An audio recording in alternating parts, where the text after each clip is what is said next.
Locke is a powerful ally of the libertarian.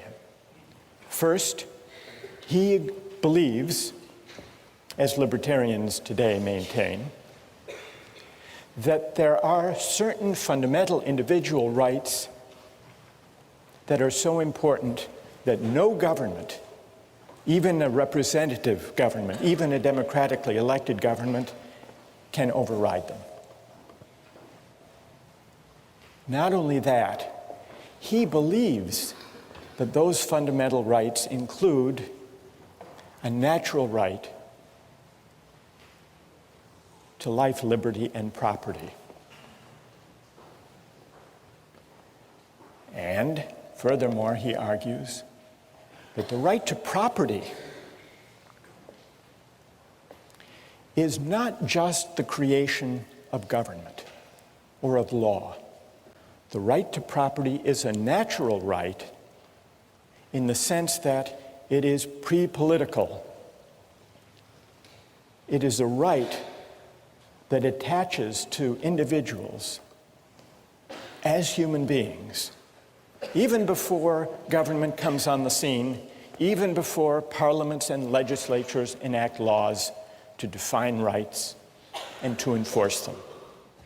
Locke says in order to think about what it means to have a natural right, we have to imagine the way things are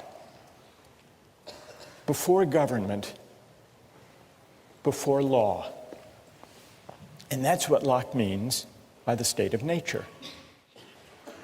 He says the state of nature is a state of liberty.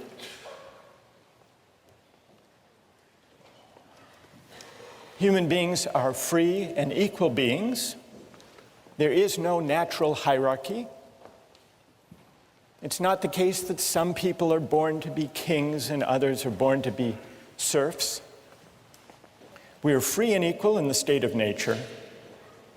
And yet, he makes the point that there's a difference between a state of liberty and a state of license.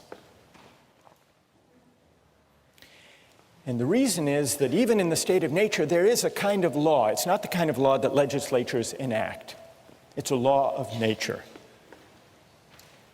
And this law of nature constrains what we can do, even though we're free, even though we're in the state of nature.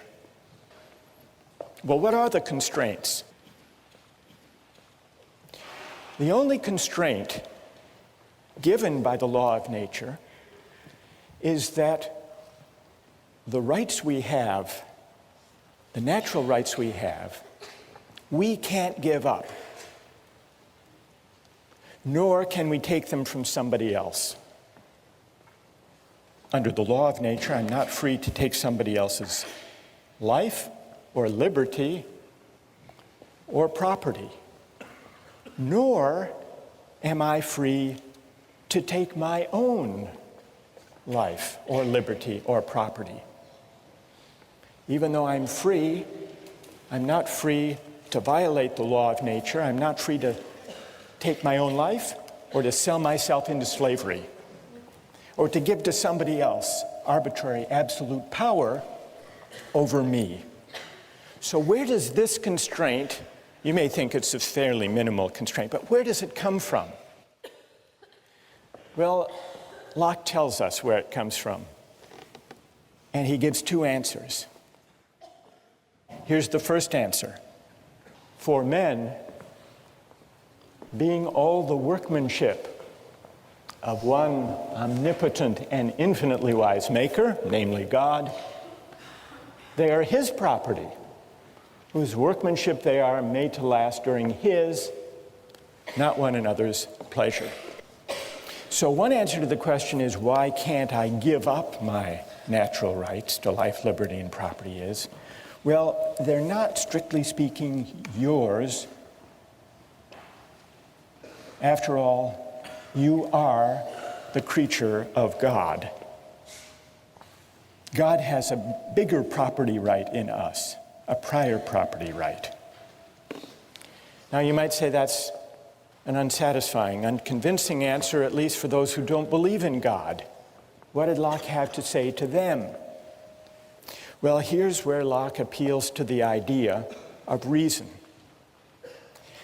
And this is the idea that if we properly reflect on what it means to be free, we will be led to the conclusion that freedom can't just be a matter of doing whatever we want. I think this is what Locke means when he says, the state of nature has a law of nature to govern it which obliges everyone, and reason, which is that law, teaches mankind who will but consult it that all being equal and independent, no one ought to harm another in his life, health, liberty, or possessions.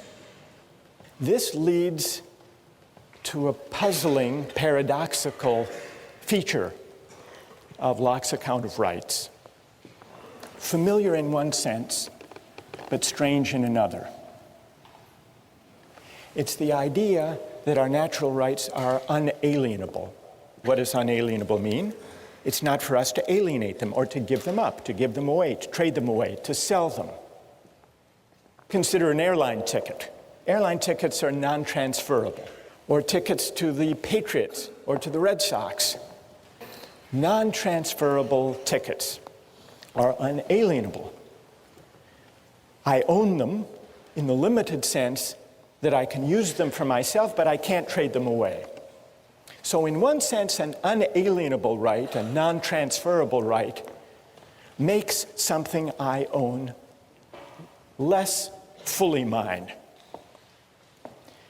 But in another sense of unalienable rights, especially where we're thinking about life, liberty, and property, for a right to be unalienable makes it more deeply, more profoundly mine. And that's Locke's sense of unalienable. We see it in the American Declaration of Independence. Thomas Jefferson drew on this idea of Locke. Unalienable rights to life, liberty, and as Jefferson amended Locke, to the pursuit of happiness. Unalienable rights. Rights that are so essentially mine that even I can't trade them away or give them up. So these are the rights we have in the state of nature, before there is any government. In the case of life and liberty, I can't take my own life, I can't sell myself into slavery any more than I can take somebody else's life or take someone else as a slave by force. But how does that work in the case of property? Because it's essential to Locke's case that private property can arise even before there is any government. How can there be a right to private property even before there is any government? Locke's famous answer comes in section 27. Every man has a property in his own person. This nobody has any right to but himself. The labor of his body and the work of his hands, we may say, are properly his. So he moves, as the libertarians later would move, from the idea that we own ourselves, that we have property in our persons, to the closely connected idea that we own our own labor. And from that to the further claim that whatever we mix our labor with that is unowned becomes our property. Whatever he removes out of the state that nature has provided and left it in, he has mixed his labor with and joined it to something that is his own, and thereby makes it his property.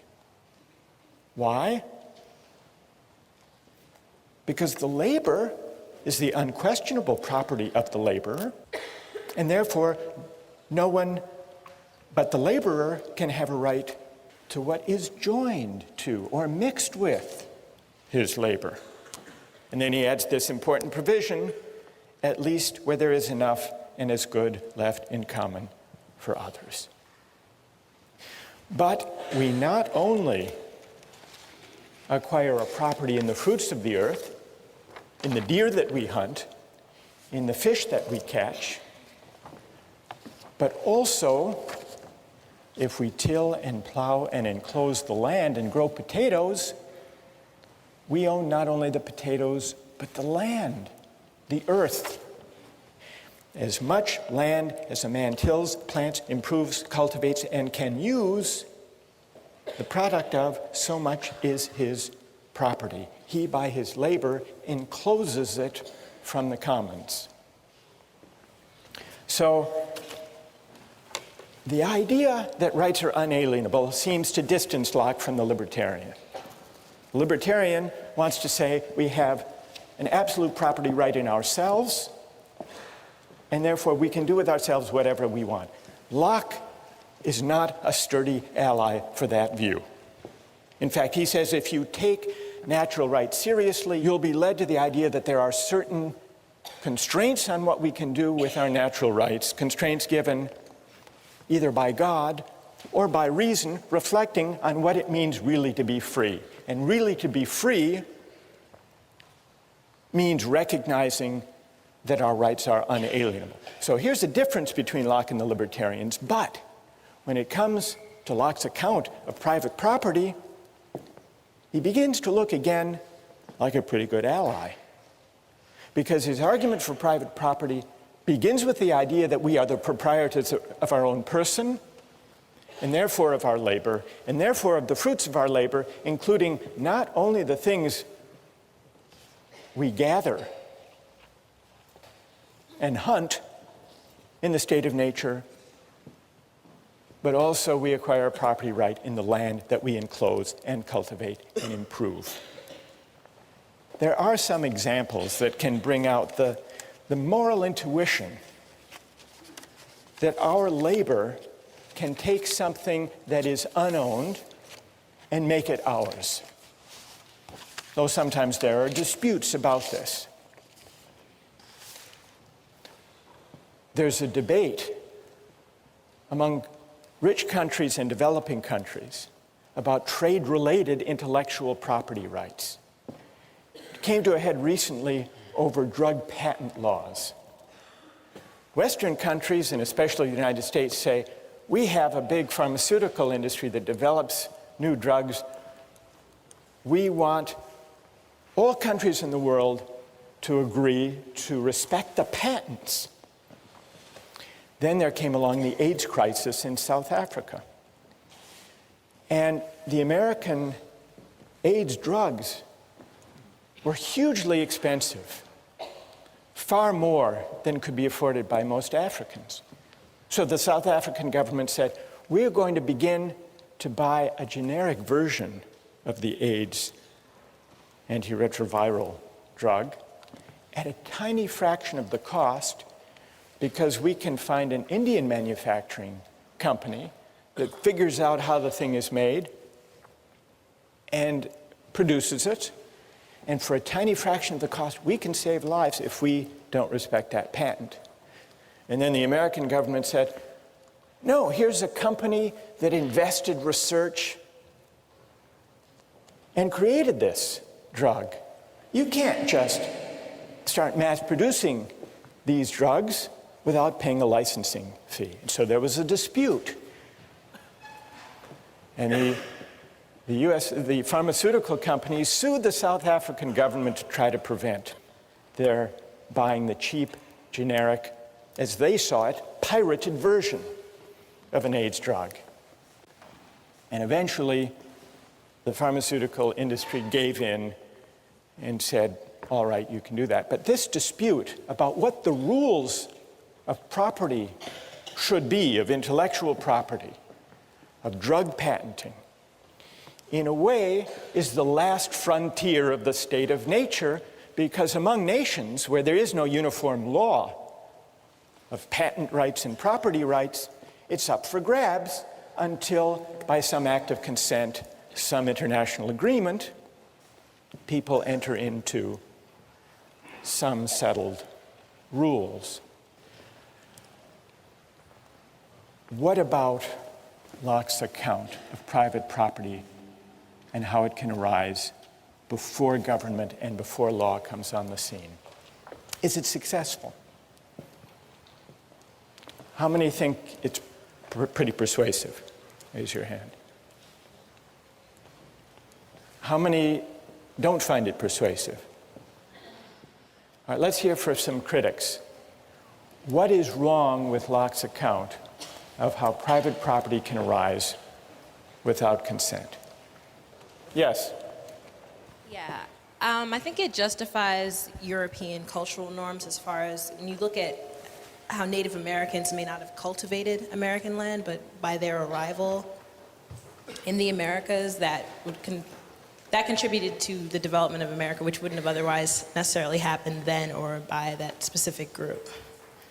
So you think that this defense of private property in land? Yes, because it complicates original acquisition if you only cite the arrival of foreigners that cultivated the land. I see. And what's your name? Rochelle. Rochelle? Yeah. Rochelle says this account of how property arises would fit what was going on in North America during the time of the settlement, the European settlement. Do you think, Rochelle, that it's a way of defending the appropriation of the land? Indeed, because I mean he's also justifying the Glorious Revolution, so I don't think it's inconceivable that he's also justifying colonization as well. Well, that's an interesting historical suggestion, and I think there's a lot to be said for it. What do you think of the validity of his argument, though? Because if you're right that this would justify the taking of land in North America from Native Americans who didn't enclose it, if it's a good argument, then Locke's given us a justification for that. If it's a bad argument, then Locke's given us a mere rationalization that isn't morally defensible. I'm leaning to the second You're one. leaning but toward the second. That's my opinion as well. All right, well then let's hear if there's a defender of Locke's account of private property.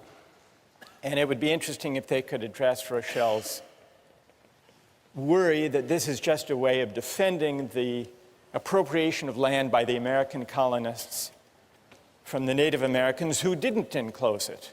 Is there someone who will defend Locke on that point? You ready? Are you going to defend Locke? Like you're accusing him of justifying the European, basically, massacre of the Native Americans. But who says he's defending it? Maybe the European colonization isn't right. Maybe it's the state of war that he talked about in his second treatise, So the wars between the Native Americans and the colonists, the settlers, that might have been a state of war that we can only emerge from by an agreement or an act of consent. And that's what would have been required. Yeah, and fairly both to resolve sides would have had to agree to it and carry it out and everything. But what about, and what's your name? Dan?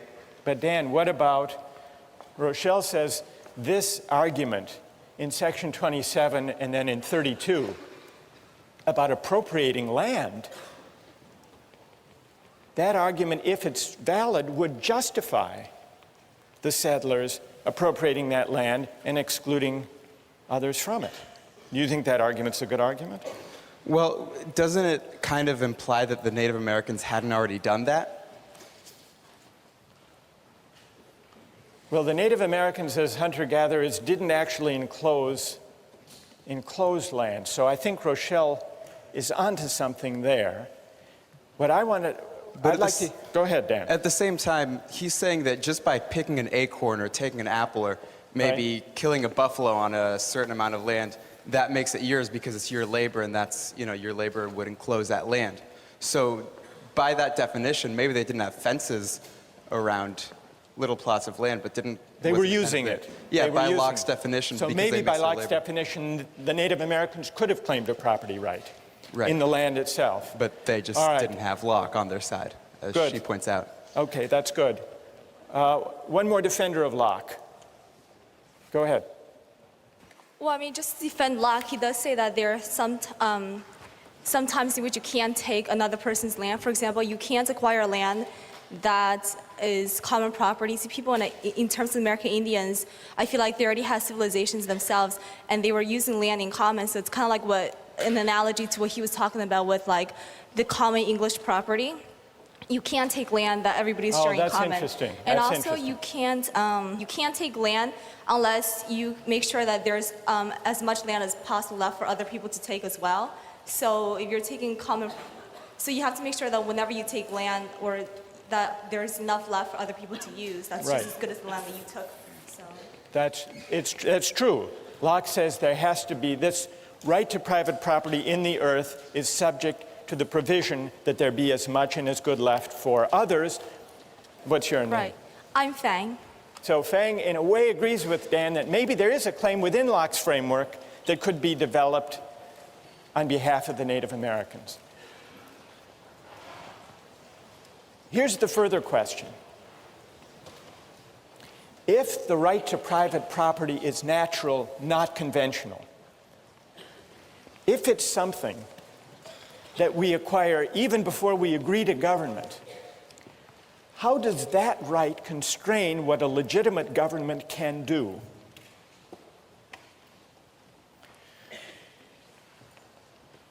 In order finally to see whether Locke is an ally or potentially a critic of the libertarian idea of the state, we have to ask what becomes of our natural rights once we enter into society.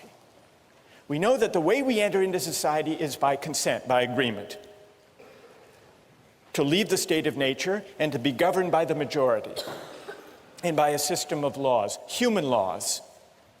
But those human laws are only legitimate if they respect our natural rights, if they respect our unalienable rights to life, liberty, and property. No parliament, no legislature, however democratic its credentials, can legitimately violate our natural rights. This idea that no law can violate our right to life, liberty, and property would seem to support the idea of a government so limited that it would gladden the heart of the libertarian after all. But those hearts should not be so quickly gladdened, because even though for Locke the law of nature persists once government arrives, even though Locke insists on limited government, government limited by the end for which it was created, namely the preservation of property, even so, there's an important sense in which what counts as my property, what counts as respecting my life and liberty, are for the government to define. That there be property, that there be respect for life and liberty is what limits government. But what counts as respecting my life and respecting my property, that is for governments to decide and to define.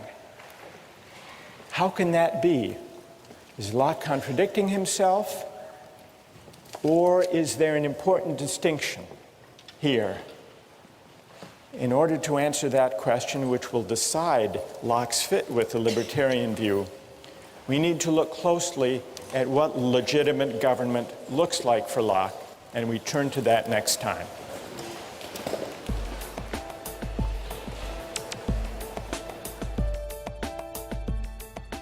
Nikolai, if you didn't think you'd get caught, would you pay your taxes? I don't think so. I would rather have a system personally that I could give money to exactly those sections of the government that I support, and not just blanket support everything. You'd rather be in the state of nature, at least Exactly. on April 15th.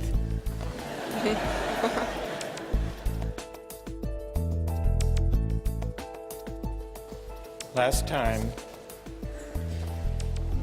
we began to discuss Locke's state of nature, his account of private property, his theory of legitimate government, which is government based on consent and also limited government. Locke believes in certain fundamental rights that constrain what government can do, and he believes that those rights are natural rights, not rights that flow from law or from government. And so Locke's great philosophical experiment is to see if he can give an account of how there could be a right to private property without consent before government and legislators arrive on the scene to define property. That's his question. That's his claim. There is a way, Locke argues, to create property, not just in the things we gather and hunt, but in the land itself, provided there is enough and is good left for others. Today I want to turn to the question of consent, which is Locke's second big idea. Private property is one, consent is the other. What is the work of consent? People here have been invoking the idea of consent since we began, since the first week. You remember when we were talking about pushing the fat man off the bridge, someone said, but he didn't agree to sacrifice himself. It would be different if he consented. Or when we were talking about the cabin boy, killing and eating the cabin boy, some people said, well, if they had consented to a lottery, it would be different. Then it would be all right. So consent has come up a lot. And here in John Locke, we have one of the great philosophers of consent. Consent is an obvious, familiar idea in moral and political philosophy. Locke says that legitimate government is government founded on consent, and who nowadays would disagree with him?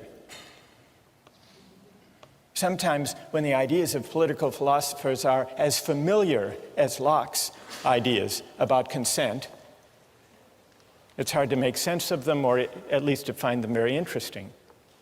But there are some puzzles, some strange features of Locke's account of consent as the basis of legitimate government. And that's what I'd like to take up today. One way of testing the plausibility of Locke's idea of consent, and also of probing some of its perplexities, is to ask just what a legitimate government founded on consent can do. What are its powers according to Locke? Well, in order to answer that question, it helps to remember what the state of nature is like.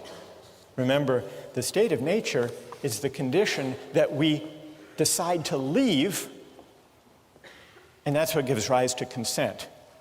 Why not stay there? Why bother with government at all? Well, what's Locke's answer to that question? He says there are some inconveniences in the state of nature, but what are those inconveniences? The main inconvenience is that everyone can enforce the law of nature.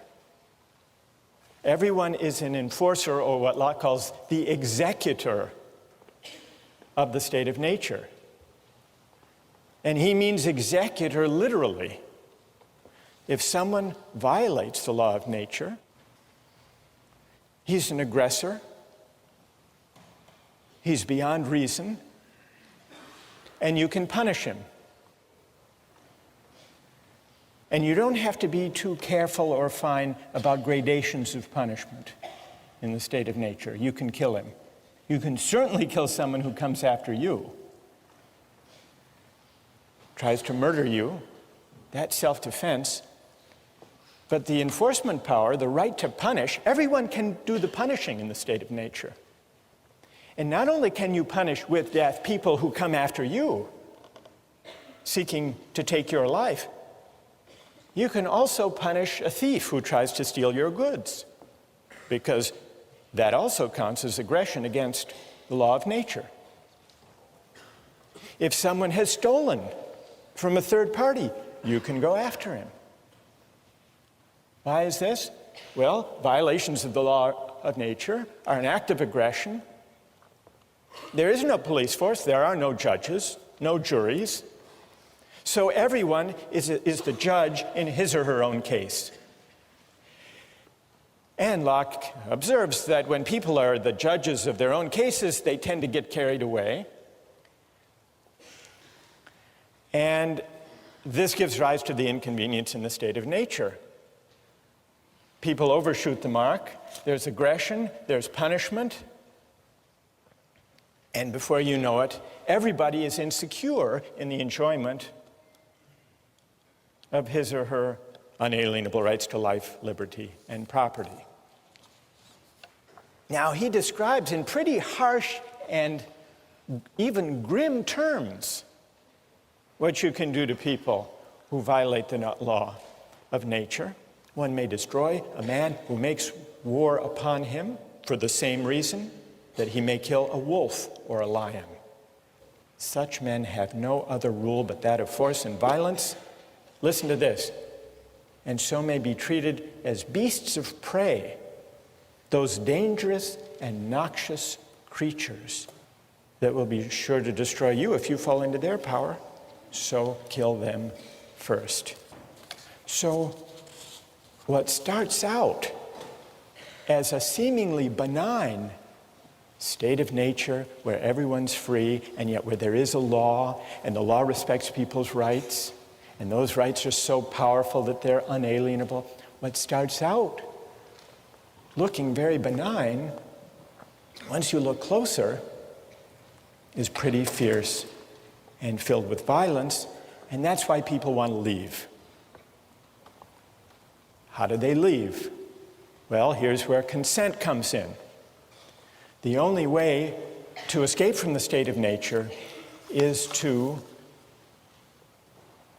undertake an act of consent where you agree to give up the enforcement power and to create a government or a community where there will be a legislature to make law and where everyone agrees in advance, everyone who enters agrees in advance to abide by whatever the majority decides. But then the question, and this is our question, and here's where I want to get your views, then the question is, what powers, what can the majority decide?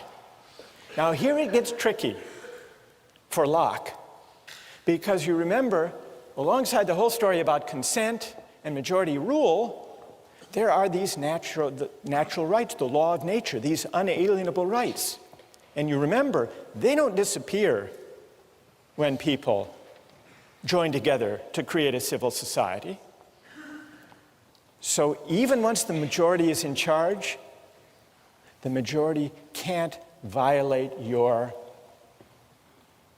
inalienable rights, can't violate your fundamental right to life, liberty, and property. So here's the puzzle. How much power does the majority have? How limited is the government created by consent? It's limited by the obligation on the part of the majority to respect and to enforce the fundamental natural rights of the citizens. They don't give those up. We don't give those up when we enter government. That's this powerful idea taken over from Locke by Jefferson in the Declaration. Unalienable rights. So, let's go to our two cases. Remember Michael Jordan, Bill Gates, the libertarian objection to taxation for redistribution? Well, what about Locke's limited government? Is there anyone who thinks that Locke does give grounds for opposing taxation for redistribution? Anybody? Go ahead. If the majority rules that there should be taxation, even if the minority should still not have to be taxed because that's taking away property, which is one of the rights of nature. All right, so, and what's your name? Ben. So, if the majority taxes the minority without the consent of the minority to that particular tax law, it does amount to a taking of their property without their consent, and it would seem that Locke should object to that. Do you want some textual support for your view, for your reading of Locke, Ben? All right. I brought some along just in case you raised it. If you have your texts, look at 138, passage 138. The supreme power, by which Locke means the legislature, cannot take from any man any part of his property without his own consent. For the preservation of property being the end of government, and that for which men enter into society, it necessarily supposes and requires that people should have property. That was the whole reason for entering society in the first place, to protect the right to property. And when Locke speaks about the right to property, he often uses that as a kind of global term for the whole category, the right to life, liberty, and property. So that part of Locke, that beginning of 138, seems to support Ben's reading. But what about the part of 138, if you keep reading? Men, therefore, in society having property, they have such a right to the goods which by the law of the community are theirs. Look at this. And that no one can take from them without their consent. And then at the end of this passage, he says, so it's a mistake to think that the legislative power can do what it will and dispose of the estates of the subject arbitrarily or take any part of them at pleasure. Here's what's elusive. On the one hand, he says, the government can't take your property without your consent. He's clear about that. But then he goes on to say, I mean, that's the natural right to property. But then it seems that property, what counts as property, is not natural but conventional, defined by the government. The goods which by the law of the community are theirs. And the plot thickens if you look ahead to section 140. In 140, he says governments can't be supported without great charge. Government is expensive. And it's fit that everyone who enjoys his share of the protection should pay out of his estate. And then here's the crucial line. But still it must be with his own consent, i.e. the consent of the majority, giving it either by themselves or through their representatives. So what is Locke actually saying? Property is natural in one sense, but conventional in another. It's natural in the sense that we have a fundamental, unalienable right that there be property, that the institution of property exist and be respected by the government. So an arbitrary taking of property would be a violation of the law of nature and would be illegitimate. But it's a further question. Here's the conventional aspect of property. It's a further question what counts as property, how it's defined, and what counts as taking property, and that's up to the government. So the consent, here we're coming back to our question, what is the work of consent? What it takes for taxation to be legitimate is that it be by consent, not the consent of Bill Gates himself if he's the one who has to pay the tax, but by the consent that he and we, all of us within the society, gave when we emerged from the state of nature and created the government in the first place. It's the collective consent. And by that reading, it looks like consent is doing a whole lot, and the limited government consent creates isn't all that limited. Does anyone want to respond to that or have a question about that? Go ahead. Stand up. Well, I'm just wondering what Locke's view is on once you have a government that's already in place, whether it is possible for people who are born into that government to then leave and return to the state of nature.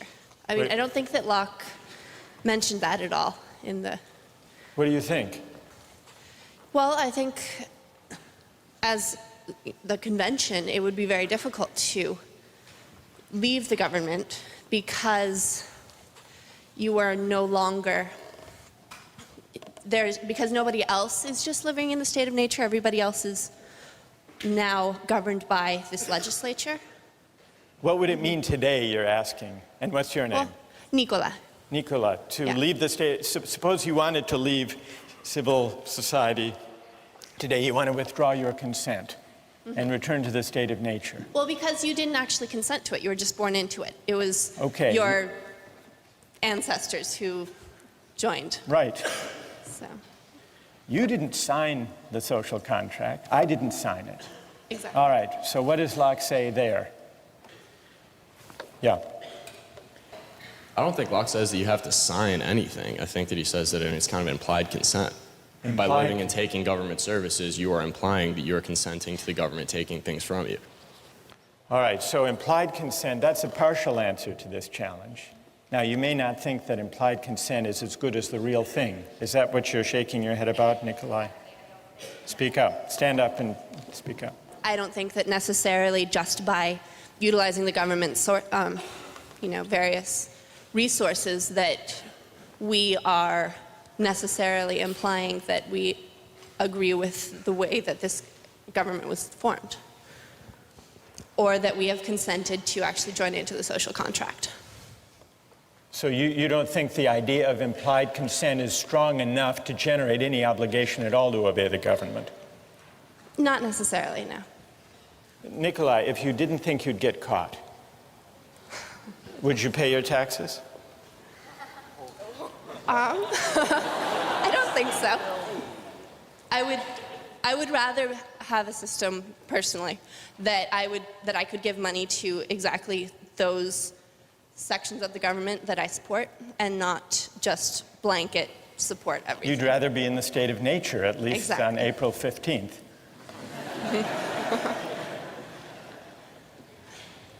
But what I'm trying to get at is, do you consider that you're under no obligation, since you haven't actually entered into any act of consent, but for prudential reasons you do what you're supposed to do according to the law? Exactly. If you look at For it you? that way, then you're violating another one of Locke's treatises, which is that you can't take anything from anyone else. Like you can't take the government services and then not give them anything in return. If you want to go live in the state of nature, that's fine, but you can't take anything for the government because by the government's terms, which are the only terms under which you can enter the agreement, say that you have to pay taxes to take those things. So you're saying that Nicola can go back into the state of nature if she wants to, but she can't drive on Mass Ave. Exactly. I want to raise the stakes beyond using Mass Ave, Yes. and even beyond taxation. What about life? What about military conscription? Yes. What do you say? Stand up. First of all, we have to remember that sending people to war is not necessarily implying that they'll die. I mean, obviously, you're not raising their chances here, but it's not a death penalty. So if you're going to discuss whether or not military conscriptions is equivalent to, suppressing people's right to life, you shouldn't approach it that way. Secondly, the real problem here is Locke has this view about consent and natural rights. But you're not allowed to give up your natural rights either. So the real question is, how does he himself figure it out between I agree to give up my life, give up my property when he talks about taxes or military conscription for the fact, but I guess Locke would be against suicide. And that's still, my own consent. I agree. Good. All by right. taking What's my your life. name? Eric.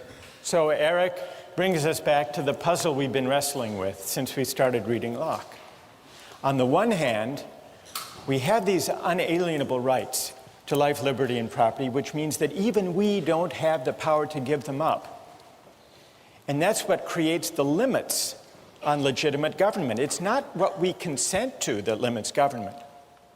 It's what we lack the power to give away when we consent that limits government. That's the point at the heart of Locke's whole account of legitimate government. But now you say, well, if we can't give up our own life, if we can't commit suicide, if we can't give up our right to property, how can we then agree to be bound by a majority that will force us to sacrifice our lives or give up our property? Does Locke have a way out of this? Or is he basically sanctioning an all-powerful government, despite everything he says about unalienable rights? Does he have a way out of it? Who would speak here in defense of Locke or make sense, find a way out of this predicament? All right, go ahead. I feel like there's a general distinction to be made between the right to life that individuals possess and the fact that the government cannot take away a single individual's right to life. I think if you look at conscription as the government picking out certain individuals to go fight in war, then that would be a violation of their rights, their natural right to life.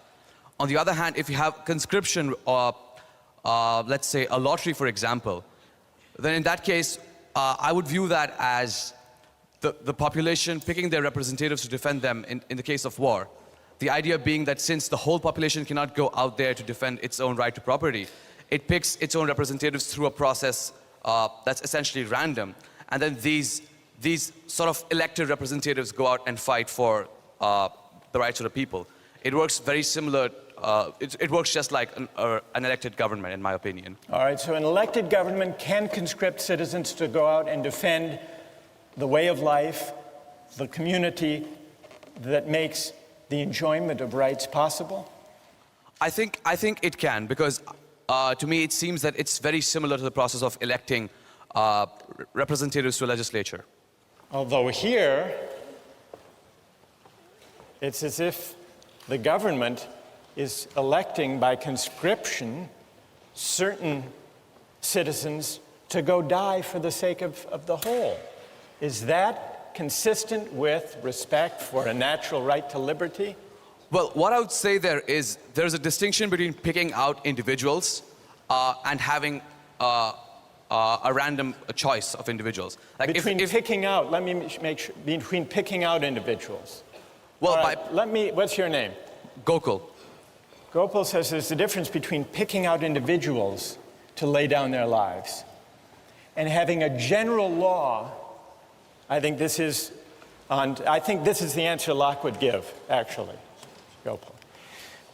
Locke is against arbitrary government. He's against the arbitrary taking, the singling out of Bill Gates to finance the war in Iraq. He's against singling out a particular citizen or group of people to go off and fight.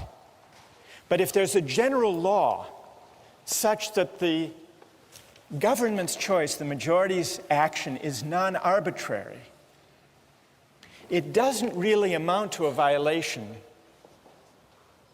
of people's basic rights. What does count as a violation is an arbitrary taking, because that would essentially say, not only to Bill Gates, but to everyone, there is no rule of law. There is no institution of property, because at the whim of the king, or for that matter of the parliament, we can name you or you to give up your property or to give up your life. But so long as there is a non-arbitrary rule of law, then It's permissible. Now, you may say this doesn't amount to a very limited government.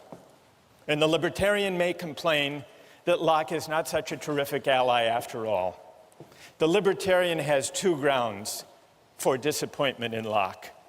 First, that the rights are unalienable, and therefore I don't really own myself after all. I can't dispose of my life or my liberty or my property in a way that violates my rights. That's disappointment number one. Disappointment number two, once there's a legitimate government based on consent, the only limits for Locke are limits on arbitrary takings of life or of liberty or of property.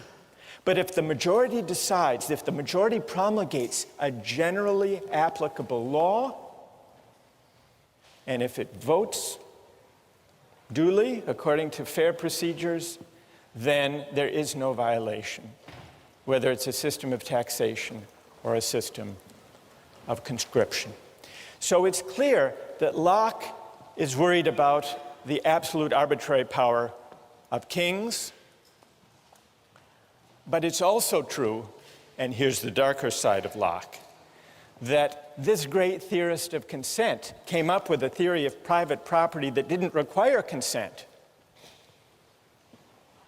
that may, and this goes back to the point Rochelle made last time, may have had something to do with Locke's second concern, which was America. You remember when he talks about the state of nature, he's not talking about an imaginary place. In the beginning, he says, all the world was America. And what was going on in America? The settlers were enclosing land and engaged in wars with the Native Americans. Locke, who was an administrator of one of the colonies, may have been as interested in providing a justification for private property through enclosure without consent, through enclosure and cultivation, as he was with developing a theory of government based on consent that would rein in kings and arbitrary rulers. The question we're left with, the fundamental question we still haven't answered is, what then becomes of consent? What work can it do? What is its moral force? What are the limits of consent? Consent matters not only for governments, but also for markets. And beginning next time, we're going to take up questions of the limits of consent in the buying and selling of goods.